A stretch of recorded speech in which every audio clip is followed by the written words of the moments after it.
वृंदावन बिहारी लाल की जय हो। श्री राधे जय जय श्री राधे जय जय श्री राधे। द्वितीय दिवस कल के प्रकरण में हमने श्रीमद् भागवत के महात्मा का श्रवण किया। महाराज श्रीमद् भागवत के महात्मा में भक्ति, ज्ञान और वैराग्य का उल्लेख, और जिसके जीवन में भक्ति आ गई, महाराज जिसके जीवन में भक्ति आएगी तो ज्ञान भी आएगा, परमात्मा का ज्ञान और संसार से वैराग्य। तो भक्ति, ज्ञान और वैराग्य की कथा।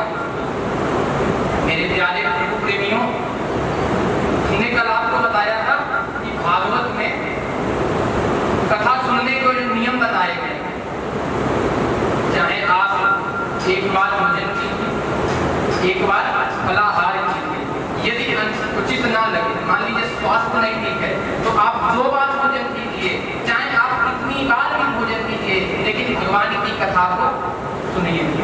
लेकिन आजकल पता क्या है, लोग फलाहार नहीं करते हैं, फलाहार के नाम पर कुल आहार करते हैं।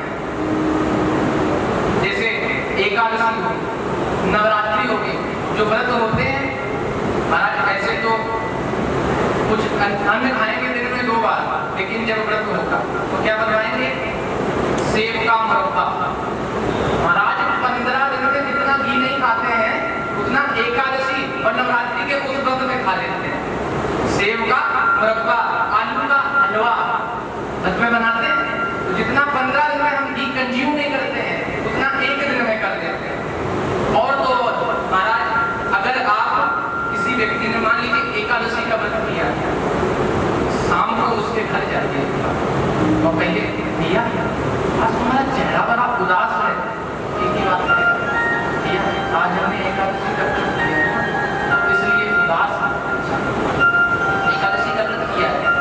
महाराज कहने वाला भी मन में सोचता है कि सुबह से शाम तक कोई कसर तो छोड़ी नहीं है, ये लो वो लो, कुट्टू का आटा पूरी और ये, और कह रहे हैं हमने व्रत किया है। महाराज प्रभुदत्त ब्रह्मचारी जी महाराज कहते हैं, वृंदावन के संत कहते हैं, अब तो खैर पधार गए, राधे राधे हो गए। प्रभुदत्त ब्रह्मचारी जी महाराज कहते हैं, व्रत का अर्थ क्या है? महाराज व्रत का अर्थ है परमात्मा के सन्निकट होना। तो कल हमने आपको श्रीमद् भागवत के महात्म की कथा का श्रवण कराया। महाराज एक बात बताएं, श्रीमद् भागवत की श्लोक की जब व्यास जी ने रचना की, 18,000 श्लोक की रचना की, लेकिन जो पहला श्लोक लिखा है ना, वेद में 2 शब्द होते हैं, एक यकार और दूसरा जकार। जब महाराज हृदय में कोई पीड़ा होती है, कष्ट होता है, तो जरा जरा हुआ ही शब्द पहले दिल से निकलता है, तो जकार निकला। व्यास जी के मुखारविंद से क्या निकला? जन्माद्यस्य यतोन्वयाति चार्थेषु विज्ञः स्वराट् तेने ब्रह्महृदाय आदिकवये मुह्यन्ते यत् सूरयः। जन्माद्यस्य जकार शब्द से श्री वेद व्यास जी ने भागवत की शुरुआत की। क्यों? क्योंकि हृदय में पीड़ा है, और महाराज जो व्यास जी के विषाद का प्रसाद है वो है श्रीमद् भागवत। जैसे ही वर्णन किया जन्माद्यस्य, महाराज ये संपूर्ण सृष्टि जिन परमात्मा से जन्म लेती है, वे उसका सृजन करते हैं, पालन करते हैं और बाद में संहार कर देते हैं। हमने कल आपको महात्मा में बताया था। ऐसे परमात्मा कैसे हैं? स्वराट, स्वयं आत्मना राजते इति स स्वराट, जिसको किसी से प्रकाश लेने की आवश्यकता नहीं है। सूर्य में जितना प्रकाश है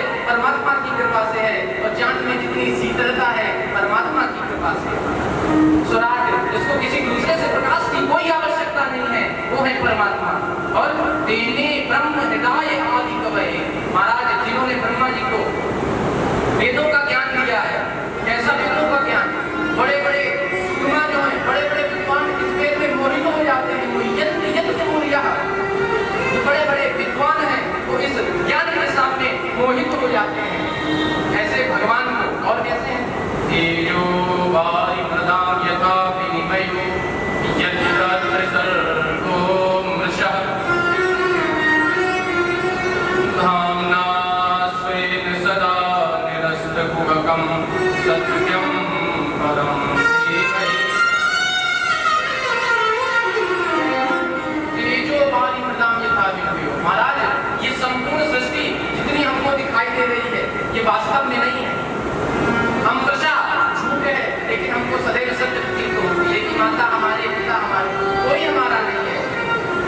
ऐसे परम सत्य भगवान की वंदना करते हैं।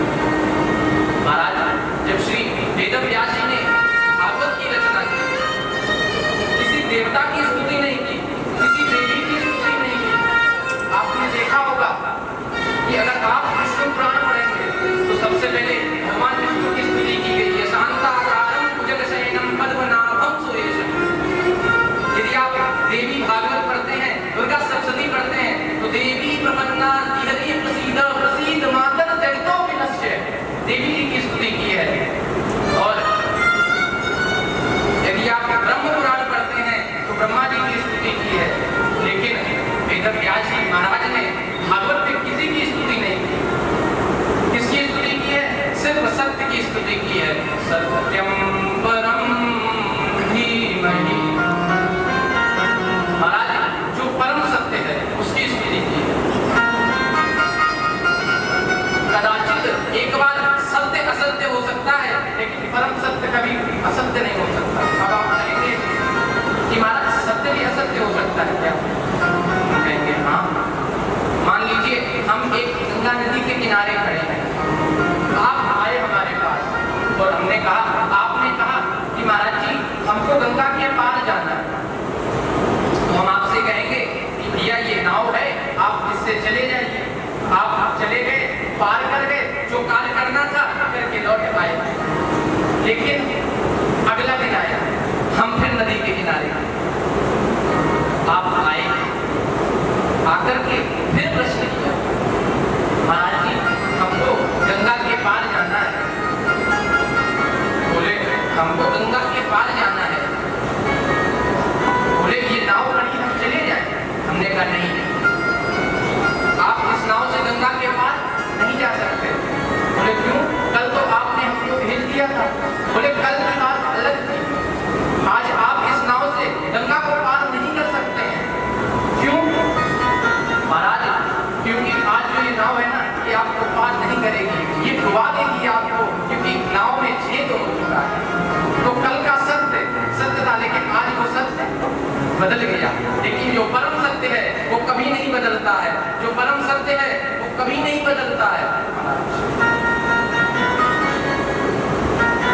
जैसे मान लीजिए आप मंदिर में गए, माता रानी के दर्शन करते हैं, सत्यनारायण भगवान के दर्शन करते हैं, ठाकुर जी के दर्शन करते हैं, तो वो परम सत्य है, वो कभी नहीं बदल सकते।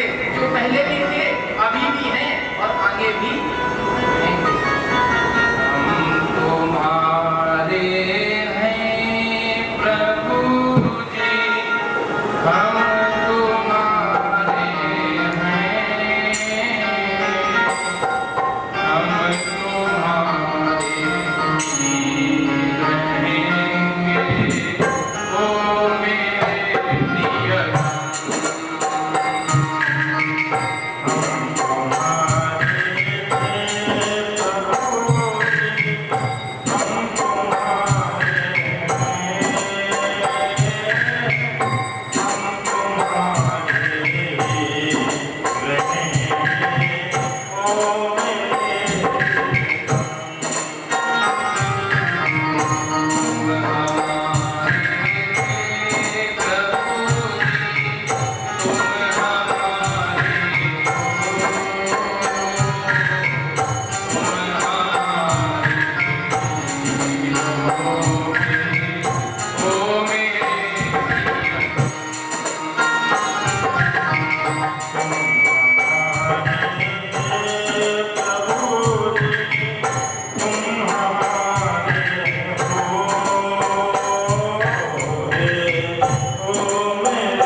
महाराज भागवत प्रारंभ हो रही है सत्यम परम धीमहि। भागवत के मध्य में सत्य प्रथम सत्य परम सत्यम हितम च सत्य, मध्य में सत्य। और महाराज जब भागवत विश्राम होगी उस समय भी सत्यम परम धीमहि। तो जो आदि से लेकर के अंत तक सत्य से भरा हुआ ग्रंथ है वो है श्रीमद् भागवत। महाराज अब सत्य क्या है? बाबा गोस्वामी तुलसीदास जी ने लिख दिया, धर्म न दूसर सत्य समाना, आगम निगम पुराण बखाना। वेद वेदांतों ने कहा है कि धर्म से बढ़कर कोई सत्य नहीं है, और नहीं असत्य सम पातक पुण्य। असत्य से बड़ा, झूठ से बड़ा कोई पाप नहीं है। असत्यात् परो अधर्मः, वेद की श्रुति में आता है, असत्यात् परो अधर्मः। और महाराज अब धर्म क्या है? धर्म क्या है? तो वेद व्यास जी महाराज ने जो सबसे पहला मंगलाचरण किया है उसमें वेद व्यास जी की ही स्तुति है। इसके बाद जो धर्म है ना,